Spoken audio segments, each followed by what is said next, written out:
Di ba ni-promise ko ninyo guys nga nako'y pasabog karong adlaw? Yes. As promised, ako i-deliver akong pasabog karon. As you guys know, nakadawat ko ka ng dokumento or information with the accounts of what had happened on March 8th on a Saturday katong nakita ng patay nga lawas si Paulo. And that on that document, it includes names and complete accounts of what had happened that day. So I had decided, and my family, and we had actually talked to a couple of counselors. Now, just to keep it for the time being, to protect me and my family. So, mo na akong baton. However, that does not mean na ako nang itago niyong tanan. So, akong hinahinayon og yabo on what I know. Okay? So, before na ko ni buhato, nasa ko ipakita ninyo ng video.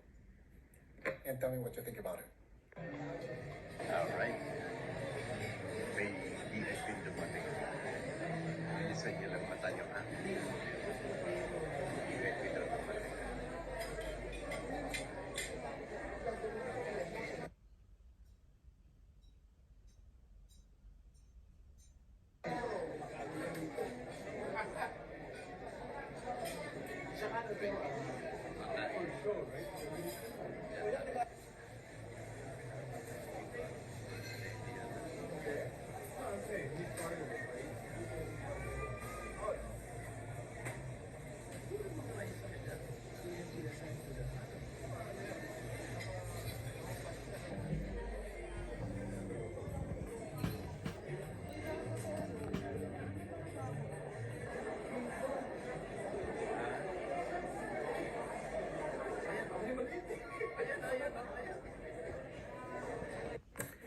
So, as you saw sa video, na yung mga personalidad dito nga taga Cebu.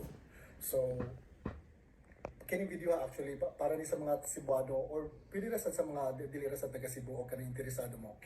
But as you saw sa video, na yung mga personalidad dito nga taga Cebu, no? Kaila kayo tani nila. And usaan nila nga mga tawhana kay mao ang nipirma sa impeachment case ni Sara Duterte. And wala mo ni hibong kani siya umagad mo siya, no, sa atong gobernadora diha karon sa Cebu. Wa mo ni hibong ngano ni pirma sila nga maka Duterte makina sila sa una. Di ba? Kusgan mo lang support ni Duterte sa una karon for some reason nawala. Vocal na kayo nga atong kanang gobernadora diha ron sa Cebu nga mo suporta gyud kuno sila ni BBM, and you wonder why. Now karon, going back to the video, kana sila mga tawhana nga nakita niyo karon kay part na sila sa entourage. O mga bright mo, please catch up. Kana sila wa mo nihibong na nagsugod naman untaw pangumpanya pero wala man ang mga tawhana ron sa pangumpanya. O mo kabantay, missing in action sila. That makes you think. Karon, kini sila mga tawhana nag-family reunion, wala nang apil, wata kibaw. I really don't know sad o kanang nauli. Honestly, I really don't know kung nauli na ba sila. Because ang ilong gingon mo ni Castro kay nauli na ko natong pagpisa Jace. One thing I can guarantee you, wala ni sila gipapauli atong pisa Jace. Kay again, Lunes na diha din Domingo diri sa mga. So imposible kayo nga papulion sila ana kay the day after or the day prior na namatay nga the day after papulion sila, imposible na mahitabo. So karon,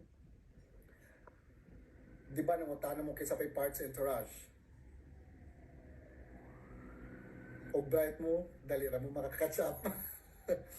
Wa mo ni hibong ano sila nagapil-apil sa kanang mga pangumpanya karon. Nag-family reunion, wala sila. They're missing in action. Why? Di ba? Wa mo ni hibong? So, that's one pasabog na ko for today. Okay? And do your own investigation, mga Bisaya, mga Bisdak, mga Brightak, di ba? Do your own investigation and see what's going on.